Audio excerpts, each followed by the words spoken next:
मैं हूं अंकित अवस्थी, आप हैं मेरे साथ में। रूस और अमेरिका के बीच बनते और सुधरते इन रिश्तों में अचानक रार आने की खबर आ रही है। आपको ताजा अपडेट ये तो होगा कि इन दोनों ने जिस तरह से दुनिया को एक उम्मीद दी थी कि रशिया यूक्रेन युद्ध रुक जाएगा जब ये दोनों लोग आपस में मिल लेंगे, दोनों ने आपस में मुलाकात भी की। अमेरिका के अलास्का में आपने इन दोनों को मिलते देखा ताकि रशिया और यूक्रेन के युद्ध को रुकवाने में ट्रंप अपनी भूमिका निभा सकें। लेकिन उस मीटिंग का कोई खास नतीजा नहीं निकला क्योंकि शांति की स्थापना हो नहीं पाई।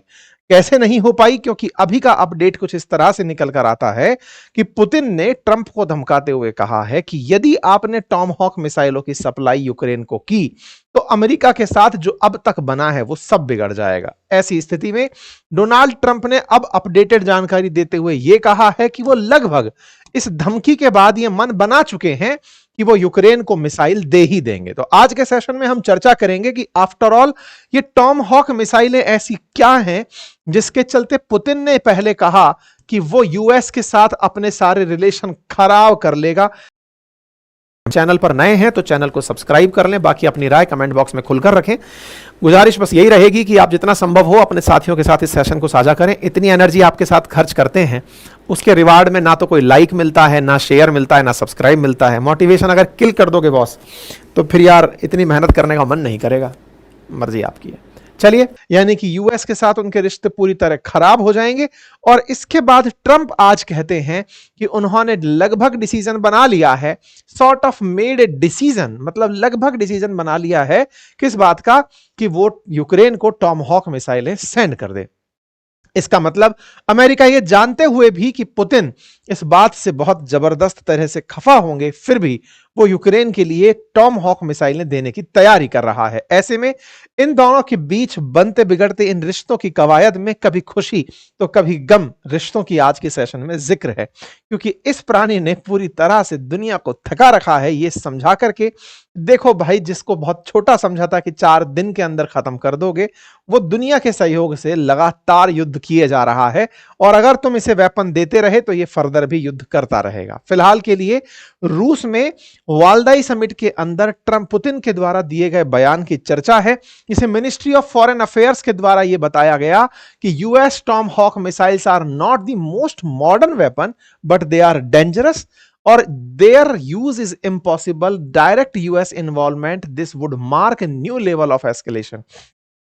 यदि अमेरिका इसे देता है यूक्रेन को तो इसे डायरेक्ट एस्केलेशन को बढ़ाने वाला माना जाएगा और अमेरिका का डायरेक्ट इन्वॉल्वमेंट माना जाएगा। अर्थात जैसा रूस हमेशा से कहता आया है कि अगर रूस के ऊपर यूक्रेन ने कोई मिसाइल चलाई और वो मिसाइल अमेरिका द्वारा दी हुई तो ऐसे में उसे अमेरिका से युद्ध माना जाएगा, ना कि यूक्रेन से युद्ध। यूक्रेन को अगर कोई भी देश यूक्रेन के पास जो अब तक मिसाइलें नहीं हैं उससे ज्यादा दूर तक की मिसाइल देने की कोशिश करता है, मतलब थोड़ा बहुत मिसाइल डिफेंस सिस्टम जो यूक्रेन को करना है करे। रूस ने परमिशन दे रखी है कि यूक्रेन पर जब हम गोला चलाएं तुम लोग अपने द्वारा इन्हें वो सुविधा दे सकते हो ताकि ये सुरक्षा खुद की कर सके। लेकिन अगर तुम इन्हें हम पर हमला करने के लिए परमिशन दे दोगे या फिर ऐसी मिसाइलें यूक्रेन को दे दोगे ताकि वो हमारे अंदर घुसकर दूर तक मार कर सके, तो ये परमिट नहीं होगा। और ऐसे में हम उस देश की मिसाइल के आधार पर उस देश को अपना दुश्मन मानेंगे। ये रूस ने लगातार पहले बाइडेन के समय पर भी खूब धमकाया था। इतना तक हुआ था कि इन्होंने न्यूक्लियर डॉक्ट्राइन कैंसिल कर दी थी जो अमेरिका के साथ कर रखी थी कि अब हम बंद कर रहे हैं वो पहली वाली बात कि तुमको बता करके हमला करेंगे। कुछ वैसा ही अब फिर से देखने को मिल सकता है। यहां पर बकायदा पुतिन का एक इंटरव्यू वायरल हो रहा है जिसमें इनसे पत्रकार पूछ रहा है कि सर आपके साथ इन दिनों 2 तरह के बड़े एस्केलेशन हुए हैं। पहला कि अमेरिका ने टॉमहॉक मिसाइल देने का लगभग यूक्रेन को मन बना लिया है, और वहीं दूसरी तरफ आपके जो जहाज जा रहे हैं समुद्र से होकर के उनकी पायरेसी हो रही है, उन्हें दुनिया के अंदर रोक लिया जा रहा है, आपका माल लूट रहा है। इनने कहा कि हाँ, ये दोनों स्थितियों से मैं अवगत हूं। हमारे एयर डिफेंस सिस्टम में यह ताकत है कि हमारे ऊपर आने वाले मिसाइल को हम रोक लेंगे, लेकिन किसी देश के द्वारा ऐसा प्रयास किया जाना भी हमारे खिलाफ उकसावा माना जाएगा। बस इसी कारण से इसे यूक्रेन वालों ने तुरंत उठा लिया और लिखना शुरू किया कि अभी तक तो टॉमहॉक आई भी नहीं है, अभी से ही उनकी रिप्लाई आने शुरू हो गए हैं।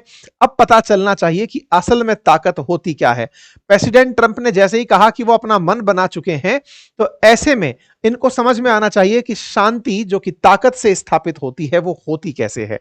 ये बात यूक्रेन वालों ने ट्रंप के समर्थन में पुतिन को चिढ़ाते हुए अपने ट्वीट में कही कि Tomahawk missile reach about 2500 kilometres, an unprecedented range our Ukraine defenders will master, give us the tool, will get the job done. बस आप लोग तो हमें हथियार दे दो, हम उसके बाद बाकी सारा काम निपटा लेंगे, ऐसा यूक्रेन के मंत्री का मानना है, यूक्रेन के एक सीनेटर का मानना है। बाय द वे मैं आपको यह जानकारी दे दूं कि कुछ समय पहले ही जब यूएन की बैठक में ये सब लोग जाने वाले थे, जिसमें यूक्रेन के जेलेंस्की भी गए थे, काफी सारे यूरोपियन लीडर भी गए थे, उससे पहले ही पुतिन ने नाटो की भी ताकत को आजमा कर देखा था। पोलैंड जो कि एक नाटो मेंबर कंट्री है, उस पर इन्होंने गोले फेंक दिए थे, या फिर कहिए तो ड्रोन घुसा दिए थे उनकी सीमा में, जिससे नाटो के देशों में एक खलबली सी मच गई थी कि क्या पुतिन यूक्रेन को छोड़ करके अब नाटो के साथ युद्ध की तैयारी कर रहे हैं।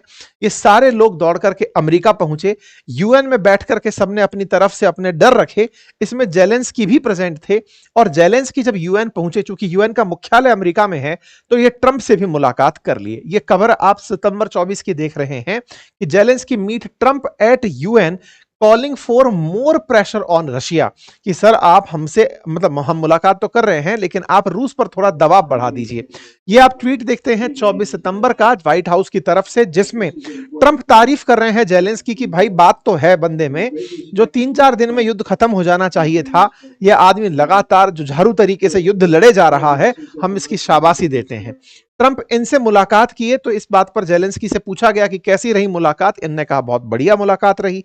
अब यही बात बाद में 26 सितंबर को एक्सक्लूसिव तरीके से वॉल स्ट्रीट जर्नल में छपती है कि ट्रंप ने जेलेंस्की से कहा कि वो इन्हें न्यू लॉन्ग रेंज मिसाइल देने का विचार कर रहे हैं। अर्थात जेलेंस्की और ट्रंप की जब बातचीत हुई तो वहां पर प्रेजेंट ऑफिशियल्स ने अखबार वालों को बताया कि इन लोगों के बीच में बातचीत के दौरान लॉन्ग रेंज मिसाइल की भी चर्चा हुई, क्योंकि Zelensky long range missile Biden के समय से मांग रहे हैं। बाइडेन तो 300 किलोमीटर तक भी मार करने वाली मिसाइल नहीं दे पाए, जबकि ट्रंप 2500 किलोमीटर दूर तक मार करने की मिसाइल देने के बारे में इनसे बातचीत कर ली है। वो मिसाइल थी टॉम हॉक मिसाइल। ये मिसाइल असल मायने में पुरानी मिसाइल है, 1990s के दौर में अमेरिका बना लिया था। सबसोनिक मिसाइल है, आवाज की गति से भी धीरे चलने वाली मिसाइल है। फिर इसके अंदर इतनी कामयाबी क्यों, मतलब इसकी इतनी चर्चा क्यों? असल में अमेरिका की ये वाली जो मिसाइल है ना, ये मैन्यूवरिंग के लिए जानी जाती है। मतलब ऐसे समझिए, है ये मिसाइल, लेकिन ये ड्रोन की तरह चलने को जानी जाती है। तो बोले सर ड्रोन तो ऑलरेडी यूक्रेन के पास है जो लंबी दूरी तक जाके मार कर पाते हैं। असल में ड्रोन अपने साथ में बहुत ज्यादा वॉरहेड नहीं ले जा पाते। ये बड़ा सारा वॉरहेड ले जा सकती है, मतलब अपने साथ में जो युद्ध के लिए एक्सप्लोजिव्स है ना, वो 1000 पाउंड तक ये अपने साथ में युद्धक सामग्री ले जाकर के ट्रेवल कर सकती है। मतलब मिसाइल पे आप इतना गोला बारूद भर के फेंक सकते हो। दूसरी बड़ी बात, ये 2500 किलोमीटर तक की रेंज तक मार कर सकती है।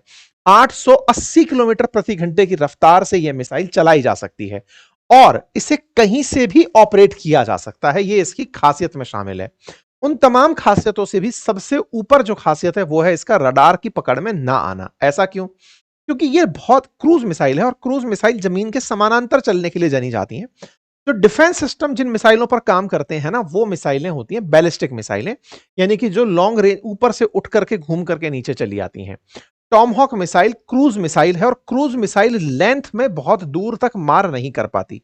जैसे भारत के पास में जो क्रूज मिसाइल है उसका नाम ब्रह्मोस है। ब्रह्मोस की रेंज भी बहुत लिमिट में है, मतलब ये 2500 किलोमीटर तक अगर कोई क्रूज मिसाइल जा पा रही है तो उसमें कोई उच्च तकनीक लगी हुई है, तभी जाकर के वो क्रूज इतनी देर तक कर सकती है।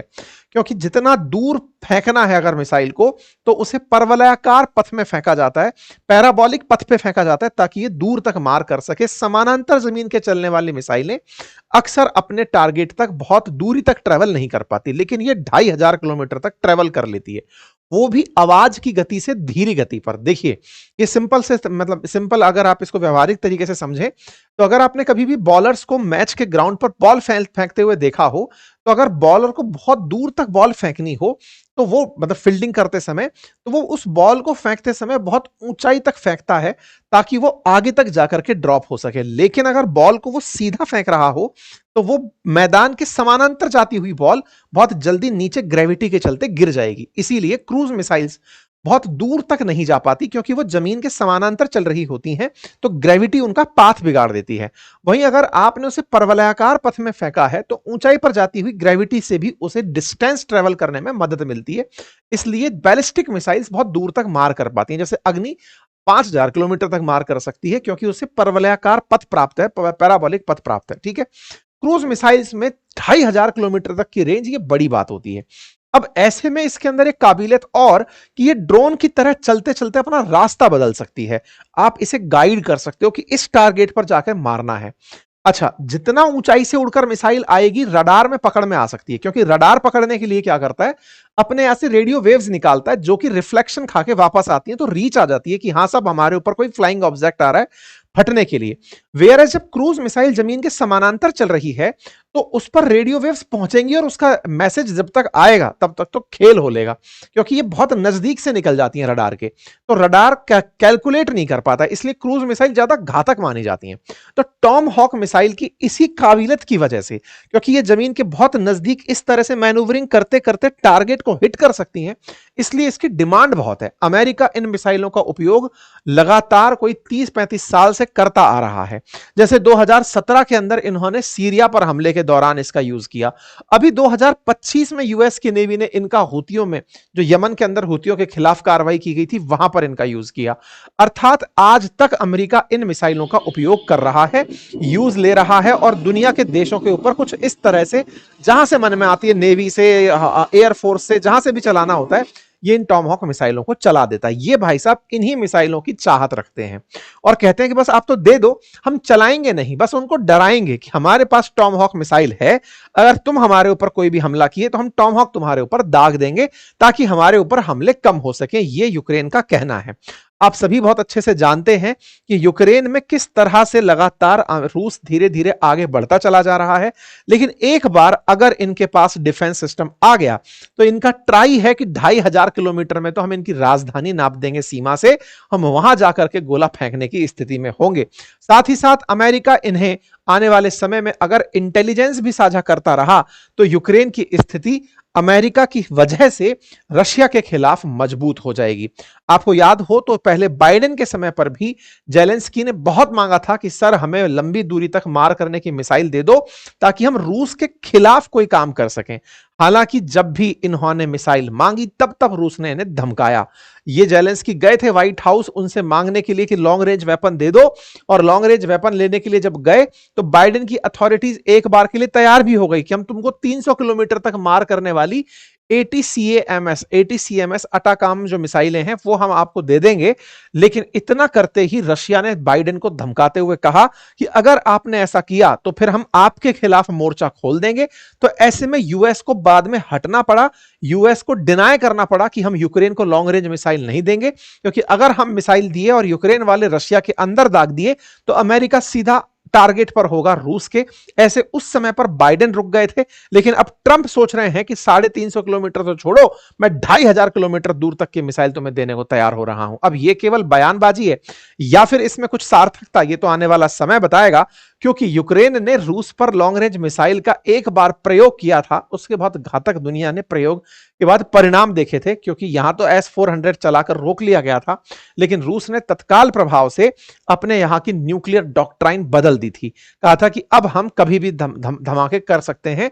इससे दुनिया में एक भय बैठ गया था कि अगर रूस के ऊपर लॉन्ग रेंज मिसाइल चली तो कहीं ऐसा ना हो कि न्यूक्लियर युद्ध छिड़ जाए।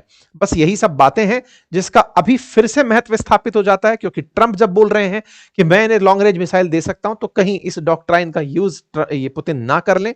दुनिया में एक भय का माहौल फिर से बनेगा। ट्रंप का फैसला कहीं दोबारा से इस मतलब स्थिति को और ज्यादा ना बिगाड़ दे।